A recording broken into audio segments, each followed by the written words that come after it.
Hello everyone, welcome back to my YouTube channel. আপোনালোক সকলোকে মই পুনৰবাৰ মোৰ আন এটি ভিডিঅ'লৈ স্বাগতম জনাইছো। আজি আপোনালোকৰ ওচৰলৈ চেংমৰা শাকৰ এটা ভাজি ৰেচিপি লৈ আহিছো। যদি আপোনালোকে এনে ধৰণৰ চেংমৰা শাকৰ ভাজিখন বনাই খাইছোৱা নাই, খাই চাব, খাবলৈ বিৰাট টেষ্টি হয়।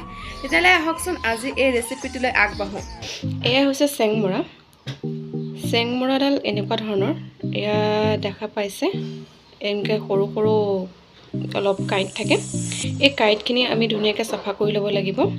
আৰু চেংমৰা পাতখিলা দেখিবলৈ এনেকুৱা ধৰণৰ। চেংমৰা পৰাপক্ষত সমান জেগাত পোৱা নাযায়, পুখুৰীৰ ঢাপত বা এনেকুৱা খাল থকা পানী জমা হৈ থকা ঢাপত পোৱা যায় বিশেষকৈ। আৰু চেংমৰা একে কুমলীয়া অংশটোহে মই ছিঙিছোঁ, কুমলীয়াৰ আগবোৰ ছিঙিছোঁ এয়া। আৰু চেংমৰা দিবৰ বাবে মই ইয়াত লৈছোঁ কণবিলাহী কেইটামান আৰু মধুসোলেঙৰ পাত কেইটামান, আৰু এয়া হৈছে মচন্দৰী পাত। আৰু একে শেষৰ সময়ত ব্যৱহাৰ কৰিবলৈ লৈছোঁ মান ধনিয়া কেইটামান।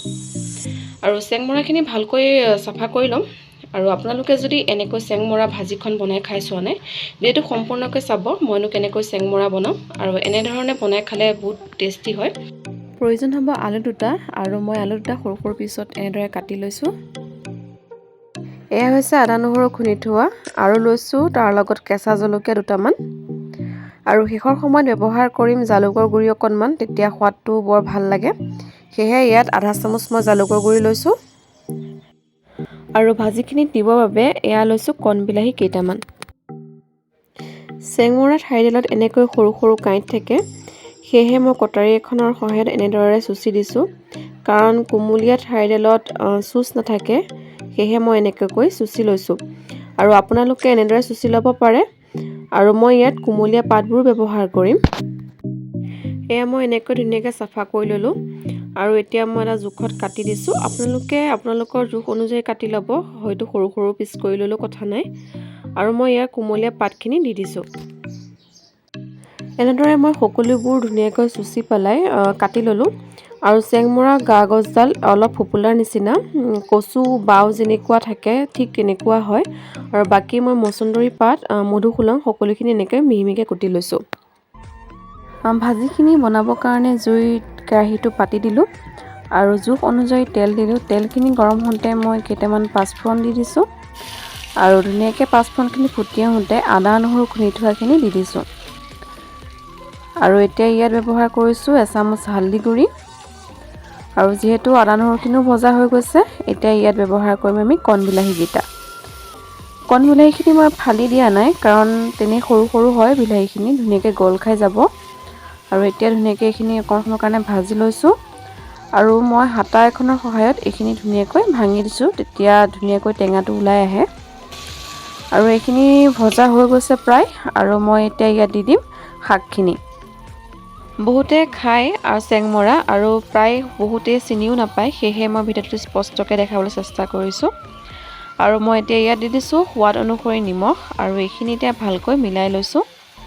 আৰু বজাৰতো পোৱা যায়, ধুনীয়াকৈ বজাৰতো বিক্ৰী কৰা হয় চেংমৰা। আৰু গাঁৱলীয়া জেগাততো নৈ জান জুৰিৰ কাষতে পোৱা যায়। আৰু এতিয়া দি দিছোঁ আলু কিটুকুৰ। যিহেতু চেংমৰাখিনি সিজিবলৈ বেছি সময় নালাগে, সেয়েহে মই প্ৰথমতে আলুখিনি দি দিলোঁ, তেতিয়া ধুনীয়াকৈ সিজি উঠিব। আৰু এতিয়া মই ভাজিখিনি ঢাকি দিম। আৰু মাজে মাজে লৰাই থাকিব, নহ'লে ধৰি যোৱাৰ চান্স থাকে। যিহেতু ভাজিখিনি সিজি উঠিছে, আৰু এনেকুৱাতে মই কেঁচা আদা নহৰু আৰু জলকীয়া কিটুকুৰ দি দিম। আৰু এতিয়া ভালকৈ এইখিনি লৰাই লৈছোঁ। চেংমৰা ভাজি বনালে আপোনালোকে অকণমান জালুকৰ গুড়ি ব্যৱহাৰ কৰিবচোন শেষৰ সময়ত, খাবলৈ বিৰাটেই সোৱাদ লগা হয়। সেয়েহে মই এতিয়া আধা চামুচ জালুকৰ গুড়ি ইয়াত ব্যৱহাৰ কৰিছোঁ। যদি আপোনালোকে এনেদৰে বনাই খাই চোৱা নাই, খাই চাব, খাবলৈ বিৰাটেই টেষ্টি হয়। আৰু এই ভাজিখিনি প্ৰায় ভাজ খাই গ'ল, আৰু মই ইয়াতকৈ বেছি নাভাজোঁ। আৰু একেবাৰে শেষৰ সময়ত মই ব্যৱহাৰ কৰিম কাটি ৰাখিছিলোঁ মান ধনিয়া পাত কেইটামান, সেইকেইটা দি দিছোঁ। আৰু এয়া আমাৰ ভাজি ৰেডি হৈ গ'ল। এতিয়া মই ভাজিখিনি বাতি এটাত উলিয়াই দেখাইছোঁ। আপোনালোকে যদি এনেকৈ চেংমৰা ভাজিখন বনাই খাই চোৱা নাই, খাই চাব। আৰু আপোনালোকৰ আজি এই ৰেচিপিটো কেনেকুৱা লাগিলে জনাব। যদি ভিডিঅ'টো চাই ভাল পালে, ভিডিঅ'টো লাইক, শ্বেয়াৰ এণ্ড ছাবস্ক্ৰাইব কৰি দিব। আৰু কাষত থকা বেল আইকনটো প্ৰেছ কৰি দিব, যাতে আহিবলগীয়া সকলো ভিডিঅ' আপোনালোকে পোনপ্ৰথমে পায়। আৰু মোৰ ভিডিঅ' চাই থকা সকলো লোকে ধন্যবাদ জনাইছোঁ। আৰু আজিৰ ভিডিঅ'টো ইমানখিনিতে সমাপ্ত কৰিছোঁ।